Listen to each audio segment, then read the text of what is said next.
Eagle পাখিরা তোমরা কোথায়? সবাই এই মানুষটার উপরে ঝাঁপিয়ে পড়ো, মহারাজের করা নির্দেশ। না, তোমরা এমনটা করো না। না না, তোমরা আমাকে ছেড়ে দাও, এমনটা করো না দয়া করে। দেখো হাল্ক, আমি তোমার কষ্টটা বুঝতে পারতেছি, কিন্তু আমি তোমাকে একটা সাহায্য করতে পারি যদি তুমি আমাকে বিশ্বাস করো। কিন্তু তুমি তো এই ড্রাগনের একজন চামচা, তোমাকে কিভাবে বিশ্বাস করি? তুমি আমাকে বিপদে ফেলে দিবে। আমি ছোট থাকতে এই ড্রাগনটা আমাকে এখানে তুলে নিয়ে এনেছিল এবং সে আমাকে তার চামচে বানিয়ে রেখেছে, তাই তুমি আমাকে বিশ্বাস করো। আমি তোমাকে এখান থেকে ছেড়ে দিব, তুমি সোজা চলে যাবে সাদা পাথরের পাহাড়ে, সেখানে সব সমাধান পাবে।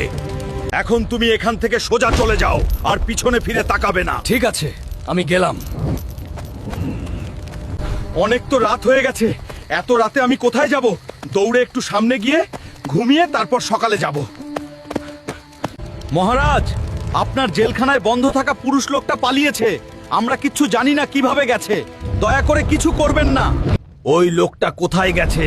তাড়াতাড়ি ওকে ধরে নিয়ে আসো, না হলে তোমাদের সবাই শেষ করে দিব, মনে রেখো। বন্ধুরা, পার্ট 3 দেখতে ভিডিওতে লাইক করে চ্যানেলটা সাবস্ক্রাইব আর পেজটা ফলো করে দাও আর কমেন্টস করো। পার্ট 3।